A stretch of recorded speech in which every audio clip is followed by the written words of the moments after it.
Hi, good morning from Texas. I know it sounds a little weird, especially for a global Azure Austria event, but I am sitting in my hotel room here. I'm fortunate to travel a lot with my job. Sometimes it's unfortunate because I have to get up at weird times. I would say, ich könnte es auch auf Deutsch machen, but I decided to do this in English because I assume we have a global audience here, or at least maybe an audience in the DACH region where English is hopefully accepted and also welcome.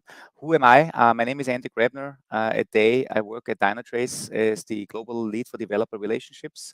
What I also do on the side, I am a CNCF ambassador. So if you're familiar with the CNCF, the Cloud Native Computing Foundation, I'm one of the ambassadors for this year. I'm also a DevRel for the open source project Keptn, which I will be focusing a lot on today because we are solving a couple of issues that I think arise in Kubernetes as it comes to deploying on Kubernetes using GitOps approaches. We want to give you some ability to get visibility, observability, and traceability in your deployment so you can troubleshoot and especially you can better automate based on observability data. If you want to follow me later on, I think there are all the relevant links down there. Now, for me, this is new with Keptn and with StreamYard and everything. So I really want to make this also just not a one-way street. I would like to first of all remind you, if you're staying, then you will see a lot of demos today. You see YAML, you see terminals, you see graphs, traces, and much more. Hopefully, this is going to be a motivation for you to actually stay, unless you say, why is he showing me YAML? I don't like this. I'd rather go away, but stay with. I think you will see some cool things here that will help you in your day-to-day life when you're deploying on Kubernetes. Everything, all the demos using open source tooling, so that means you should be able to replicate this yourself really easily. Now, when I do this on stage and I have people in the room, I typically try to get a little pulse about what the audience is actually doing in the different spaces. So what I have here, I have a couple of questions, and the way I want to do this now, I think if you are in Keptn, you can press the H key for hands up, and I should see the hands going up. So my first question is, give me a pulse. Are you? I assume many of you are, but just give me a hands up on Keptn or on online. If you watch this on YouTube, maybe put a comment in if you are using Kubernetes. That would be good to get a quick hands up. Here we go, Simon. Perfect. That works at least. 1, 2, 3. Let's do OpenTelemetry, the next big topic. If you're listening into this, is OpenTelemetry something that you are interested in, that you're looking into, that you're familiar with? Here we go. Thank you. What about GitOps? With GitOps, I mean, you use tools like Flux? Do you use tools like Argo? Do you use tools that are moving your desired state from your Git to your target system? 1, 2, 3. Let's say, what else? DORA metrics. We talk about DORA metrics today. Is this of any interest, the DevOps metrics? Again, folks, you can either raise your hand with an H in Keptn, or feel free to put in a comment if you're watching this on the live stream on YouTube. I think the comments should then show up here with me, and I'm streaming this with the platform. Okay, Dora. And then what else? SLOs is an important topic for me. Service level objectives. Is this a topic? Here we go. Thank you so much. Yeah. And the last one, the open source project Keptn that I'm going to show you today a little bit on what Keptn is providing. Is this something that you have seen before or not? In 3, 2, 1. All right, perfect.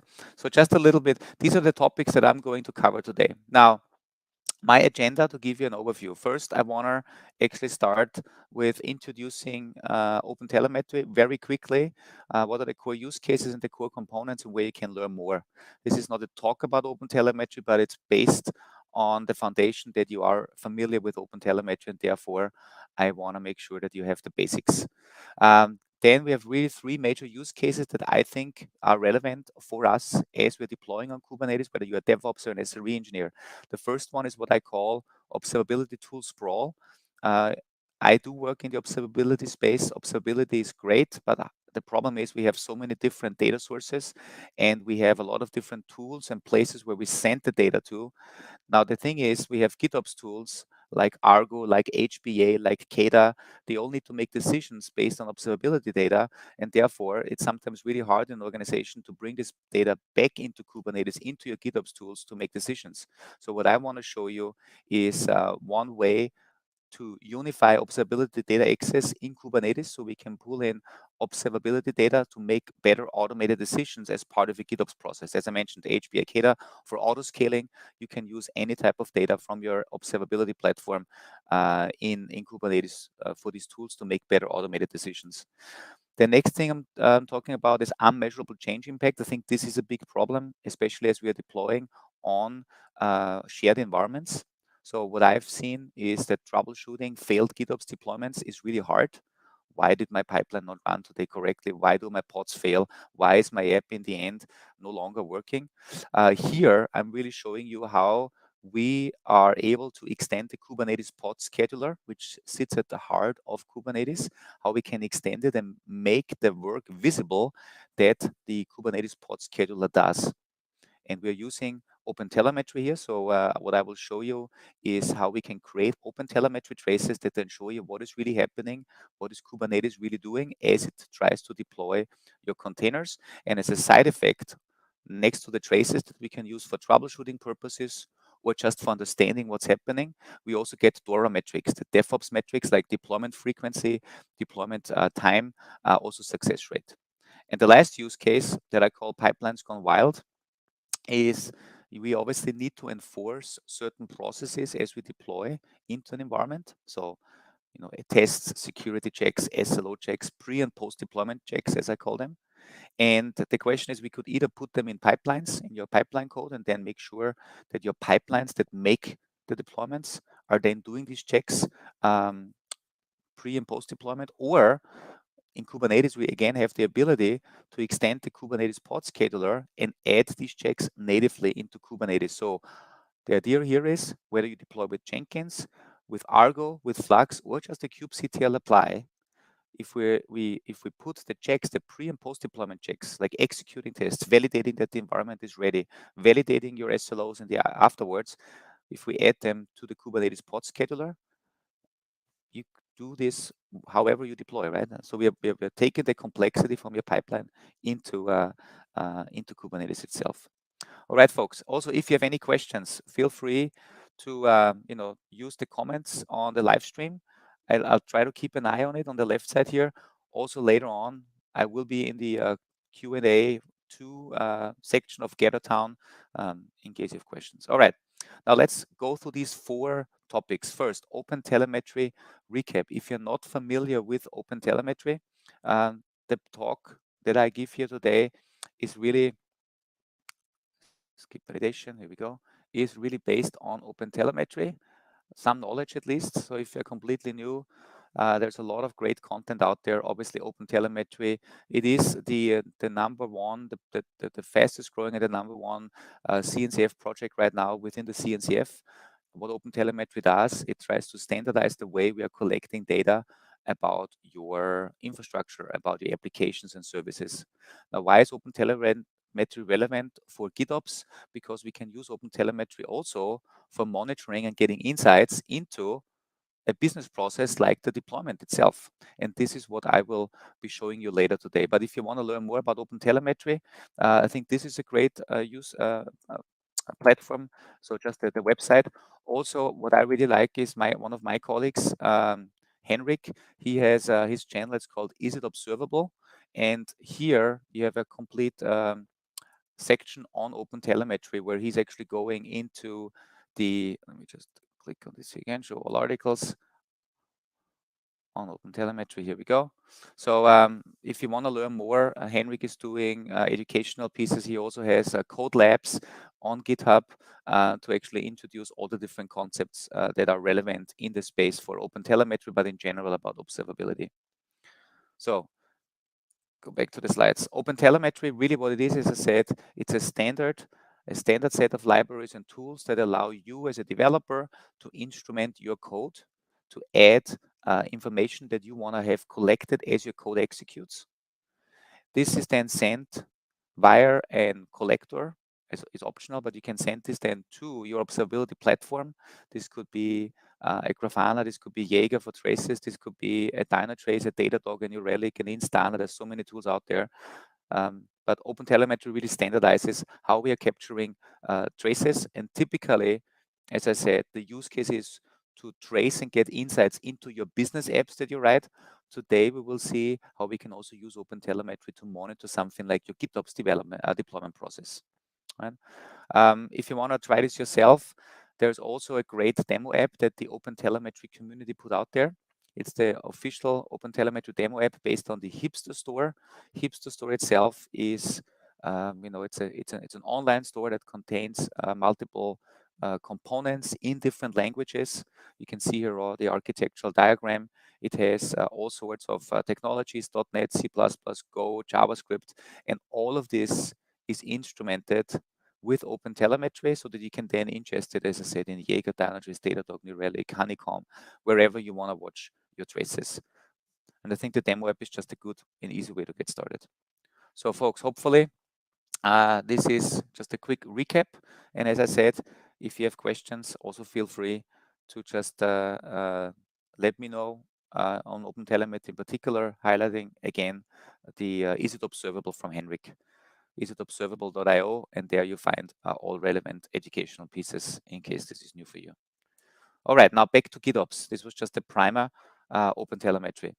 I had 3 use cases that I wanted to talk about when it comes to making deployments of your GitOps observable, but not only making it observable, but also bringing the observability data back to the tools that you use in GitOps to make decisions.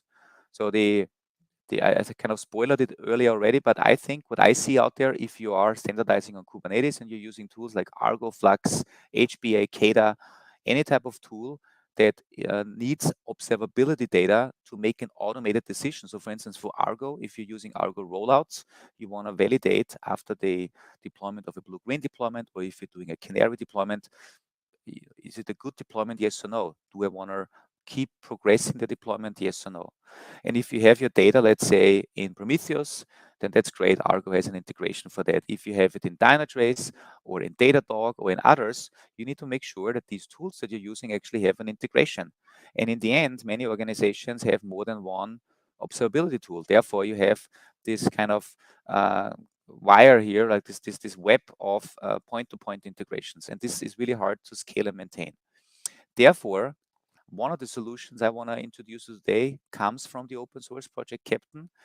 It is a part of Keptn. It's called the Keptn Metric Server that you can also install standalone. And the Keptn Metric Server is really trying to do something similar to what OpenTelemetry is doing, from collecting data in a unified way and then giving it to your observability platforms with a standard.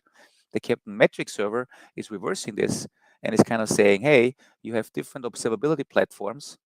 We allow you now in Kubernetes to define what are these observability platforms, what type of data, what metrics are interesting, and Keptn Metric Server is then bringing these metrics from these external tools back into Kubernetes, exposing them through Prometheus or via Prometheus and also the Kubernetes Metrics API, so that then you can use any type of tool in Kubernetes that need access to observability data, but we are basically adding an abstraction layer, and with this removing the necessity to maintain all of these point-to-point integrations. Right? So first you get the data out with OpenTelemetry, now we're getting the data back into the tools that actually need it. So how does this work? And this is kind of like my first demo. I really want to just, in my first demo, focus on the this initial use case. So what do I have here? I have a K3s cluster actually installed. So I have, you can see here, kubectl get namespaces. Just see if I'm still live. Perfect. What I've installed is showing you this in Keptn Lifecycle Toolkit. If you install Keptn, then there's multiple components, and as I said, you can install this independently. The metrics operator, this is now really this piece that is then reaching out to your observability platform and pulling data in. So you can also install this just standalone. It's an operator. Now, what does the operator do? The operator listens to or looks at certain CRDs. Let me go to my not this part browser, right? Too many browsers open. Here we go. So in my demo environment that I have a Git repository. It's called Simple Node Dev, and I also have Argo here. Argo is synchronizing. It's basically my GitOps tool. So Argo is making sure that this app here, my Simple Node Dev, is always deployed on my Kubernetes cluster. And as an example, right, I have the metric server installed. What I can do with the metric server, I can configure metric providers. And I just zoom in here a little bit so that it's easy to see. So for instance, I can have one metric provider that says I have Prometheus as a data source and then can point it to the server. I also have another data source here, right? I do work at Dynatrace, so I've chosen Dynatrace. I have a metric provider Dynatrace, and basically here the information about how I can access my Dynatrace environment. So this is just like, where does my data come from? Now what I can do, I can also specify metrics. So I can now, as I said, I can bring back data from my external tools, from my external observability solutions, back into Kubernetes in case they're outside, and make them available through Prometheus and the the Kubernetes metrics API. So what you see here is a Keptn metric definition that says available CPUs, and I want to pull this in from Prometheus by executing this PromQL. I also have a metric that is called availability SLO. That's a service level objective that I specified, and this comes from Dynatrace, and I have a Dynatrace query. If you think about, maybe you have Splunk or any other tool, you have Elastic, you have some other tool where you have your logs, you may want to then say, hey, I want to get in the number of error logs, and I want to query this from a particular provider. So the only thing that you need to do here is you specify what type of metrics do you want to bring back to Kubernetes in a standard way. And what does this mean, standard? So let me just show you this here. kubectl get Keptn metrics. Okay. So here I have my two metrics. Availability SLO comes from Dynatrace with the query, and you can also see here the latest data point. So this is therefore allows you to actually query this. So we store the latest value on the CRD itself, on that Keptn metrics CRD. The Keptn metrics operator is also exposing this, as I said, through Prometheus. So most of the tools that need observability data, leverage or provide an integration with Prometheus. But in my case here, right, I can pull in external data and make it available to any tool that needs it. And with this, we're avoiding all of the point-to-point integrations. So I said, it is you define it through a CRD. The Keptn metrics operator is then querying your external data source on a scheduled basis. It is storing the latest value on the CRD itself, and it's making it available through Prometheus and also through the Kubernetes metrics API. Okay. So this is kind of the first use case that we are solving with Keptn, is that we are bringing in observability data into Git or into Kubernetes, so that you, when you're doing GitOps on Kubernetes, you can leverage tools like HBA. You can see here, right? I have an HBA autoscaler configuration. Actually, I think I also have this in my demo environment, right? So if you are defining not Keptn app, sorry, this was the wrong one. The HBA, this is the horizontal pod scheduler. So now, if you think about it, I can now define a schedule target that is based on like in this case, a metric that's an SLO, a service level objective, that I monitor with my observability tool of choice. And that means you can now really use scaling, not just with the stuff that you have available in Kubernetes, the core infrastructure metrics, but everything that comes from an outside tool as well. And we bring it back into Kubernetes, so it's very easy to then use this data to make automated decisions. Good. I have about 25 minutes left, so let's do this. We have two more use cases to cover. The next use case is unmeasurable change impact.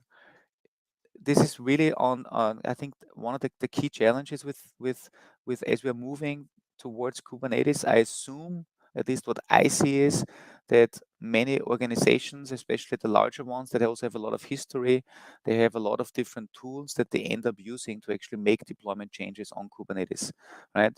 There's a lot of companies that have been using Jenkins for a long, long time. Obviously, then Jenkins is your tool of choice to make also changes on Kubernetes. But in the same organization, you may then have teams that say, well, we want to, however, use Argo, or we want to use Flux, we want to use GitLab, we want to use GitHub. But then you do not only have these pipeline tools or these GitOps tools that make changes to your infrastructure. You may also have your crossplane, you have your Ansible, you have any type of configuration management tool that makes changes. So that means you have different tools that on its own they make changes. And the question is, if something fails, it's really hard to figure out, actually what was changed by which tool, and what's the cross impact. And this is again where also Keptn comes in. So a second component of Keptn that you can install is the so-called Keptn Lifecycle Operator. What the Lifecycle Operator does is, if I think I mentioned this in the very beginning, we are extending the Kubernetes pod scheduler. There's an extension mechanism. If you're familiar with the Kubernetes pod scheduler, it's the component that takes the requests to deploy your workloads, and then it's trying to find where's the right spot, do we have enough resources, and then it puts it on a particular node. The pod scheduler has an extension mechanism that allows us to intercept this. It's a plugin concept where we can intercept it, and we can do things before the deployment and after the deployment.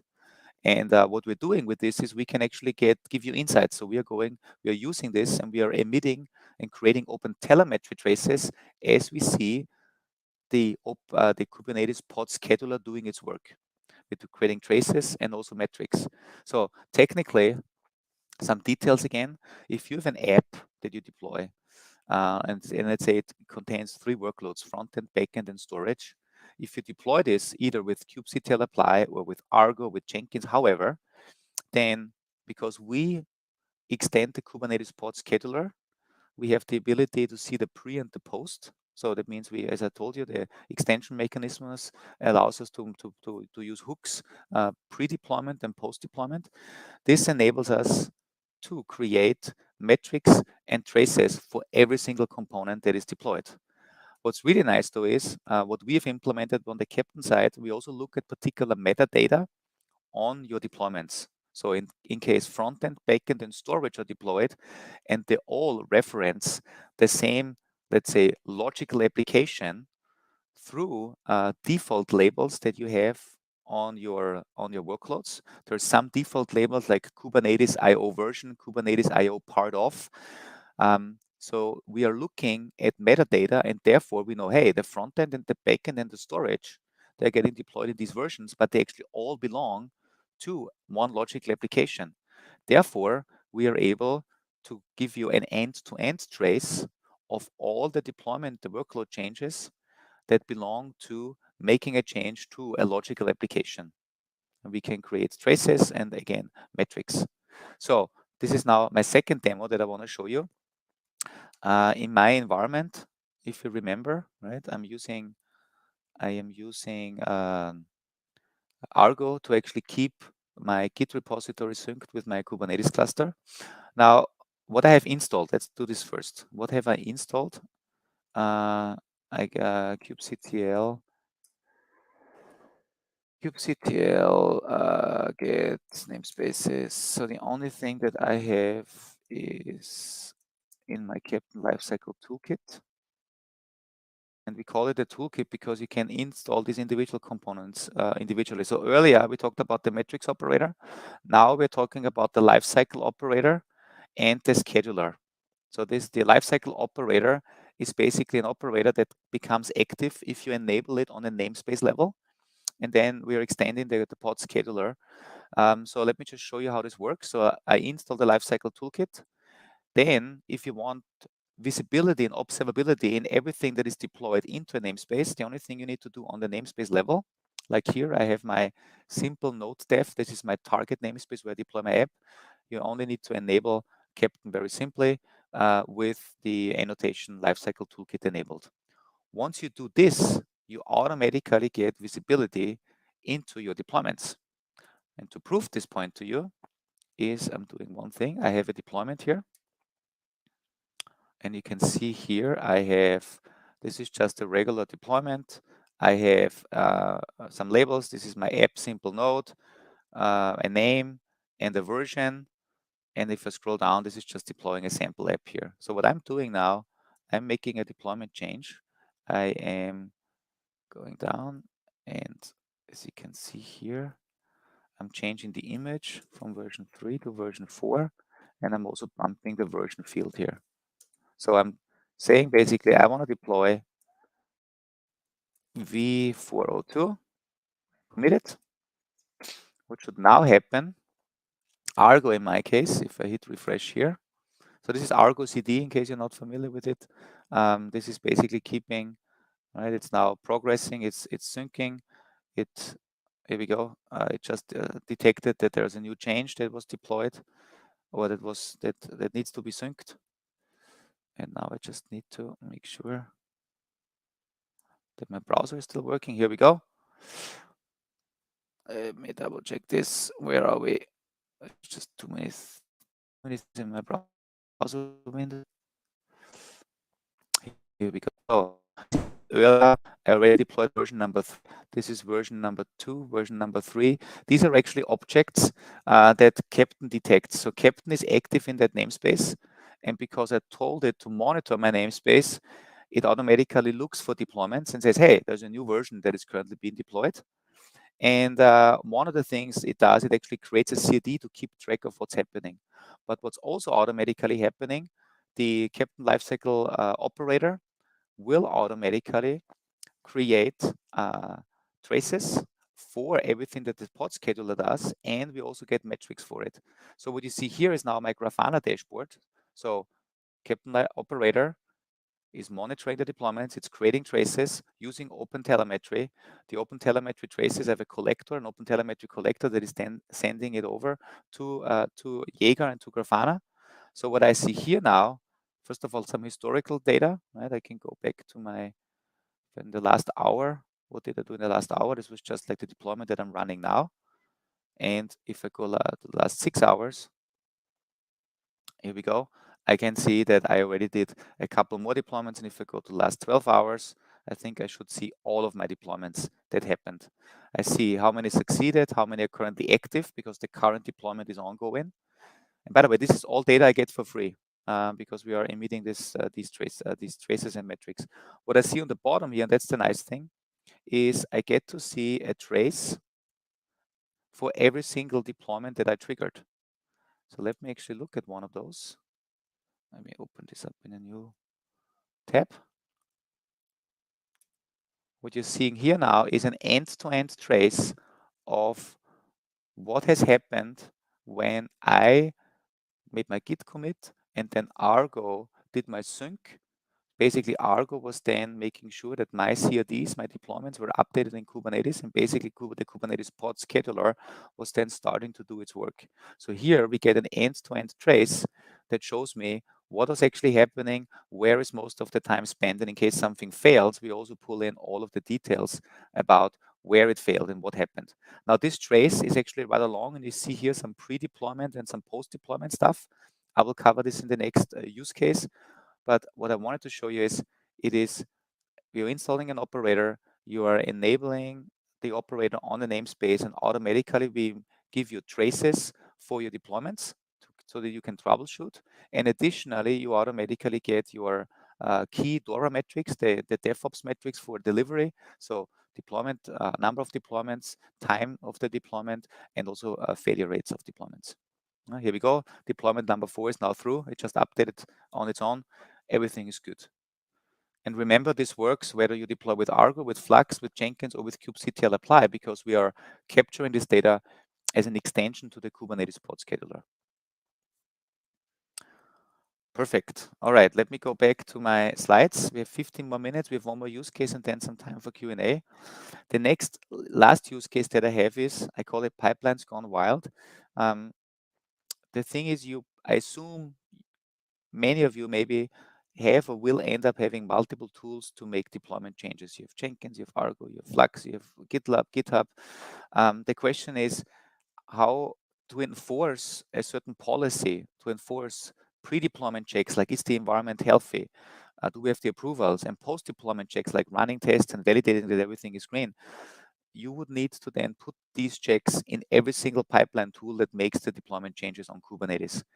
And this is doable, but it's also error prone. It's a lot of effort to put this in there. And especially if you then have somebody that may has kubectl access to your cluster, can make a deployment change and then just bypass any of the pipelines, which would not be good. So our solution to this, because we already can extend the Kubernetes pod scheduler, and I showed you this earlier with the tracing, we can also leverage this to execute natively in Kubernetes your pre and post deployment checks natively in Kubernetes as part of the pod scheduler task. So how does this look like? If you think back about the picture that I showed earlier, where I explained how we actually get the visibility into the deployments, what we allow you to do with Keptn, we allow you to execute pre-deployment tasks and pre-deployment evaluations, and also post-deployment tasks and post-deployment evaluations. And you can define them natively as CRDs.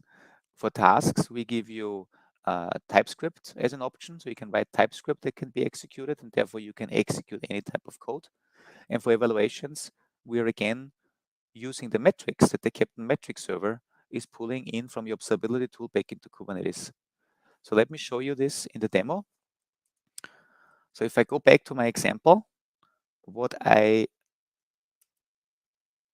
did here, I go to my deployment. This is the deployment that I deployed earlier. Right? I have my annotations that I showed you, but here are some new annotations. Here I can specify, hey Keptn, I want to run pre-deployment evaluations, so I can actually specify a so-called evaluation definition. Remember that name, evaluate dependency. I can also define pre-deployment tasks. I can do the same thing for post-deployment evaluation and post-deployment tasks. So what this means is when Keptn sees this deployment being changed as part of the pod scheduler, before we allow the pod scheduler to actually schedule the pod, we first execute the pre-deployment tasks. Remember the name notify, then the pre-deployment evaluations. If everything is good, we let Kubernetes deploy, otherwise we stop it. If everything is green, Kubernetes deploys, we then run the post-deployment task and the post-deployment evaluations. Now, what are these tasks? Remember, notify and evaluate dependencies and evaluate deployment. In that same project that I have here, let's start with the tasks. As I told you, tasks are task definitions. We call them Keptn task definitions. This is the notify task. And right now we allow you to specify TypeScript code, either inline here, or you can also reference code that is somewhere accessible through a URL. What we also intend to do is, because we've given this feedback from the community, to also allow you to execute any type of container.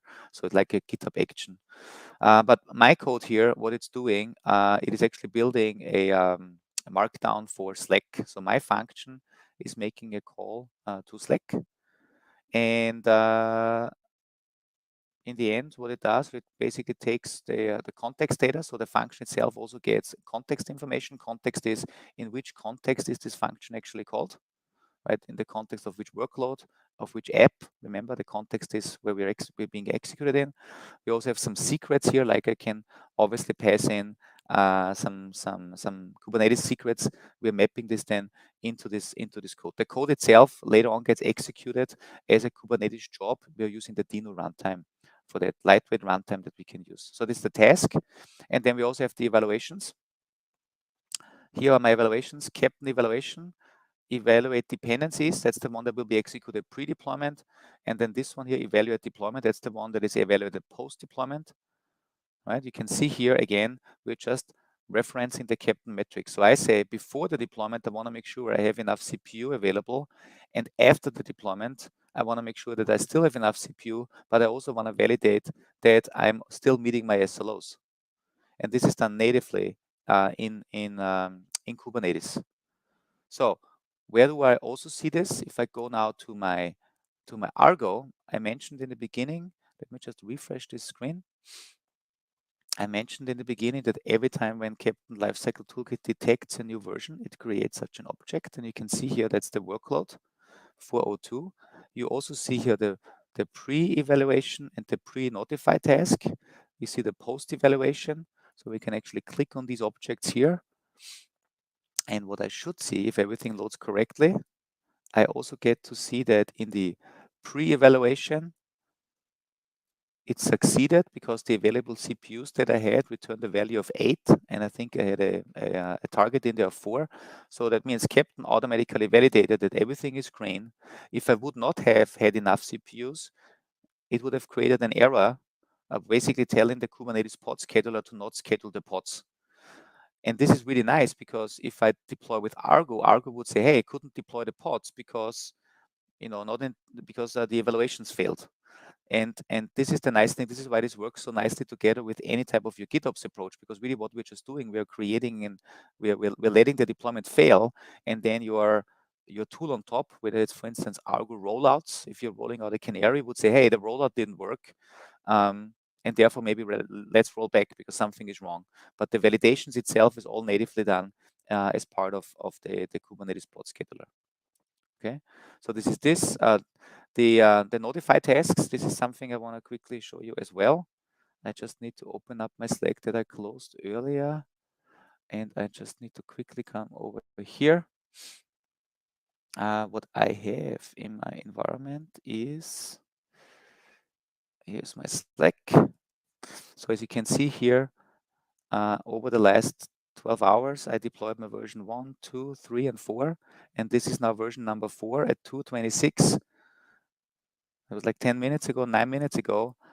My integration was sending my JavaScript function was sending the notification to my Slack. And that's the nice thing. I can now you can use Argo, I can use Flux, I can use Jenkins, I can use kubectl, apply, make a change.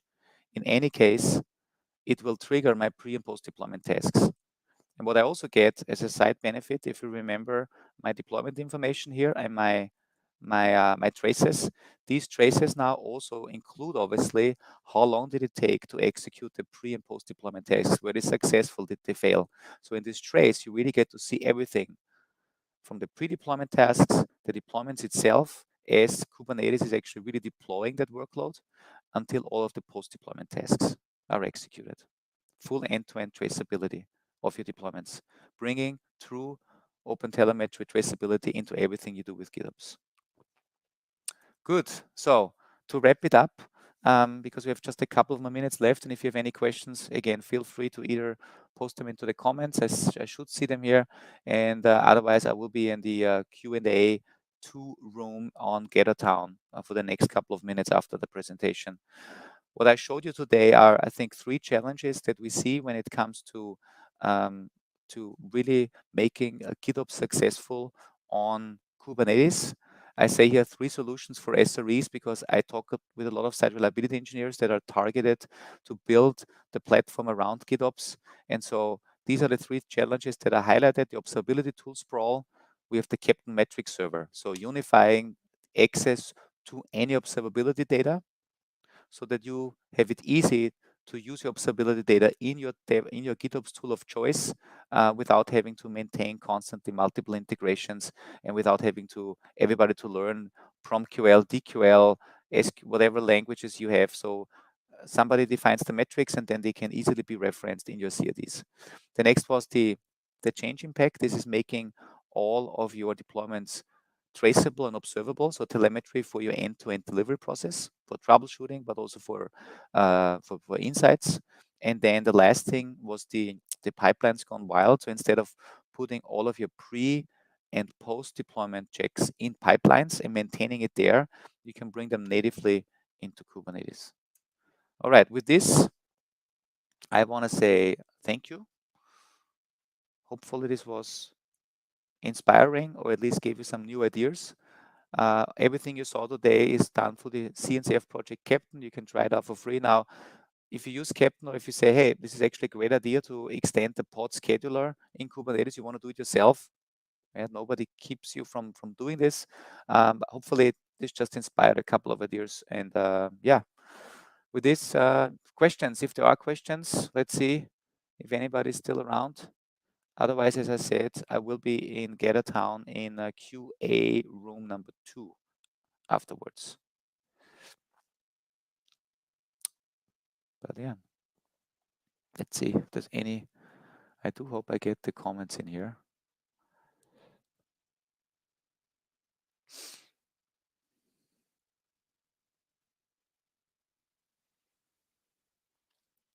Here we go. What's this here? Okay.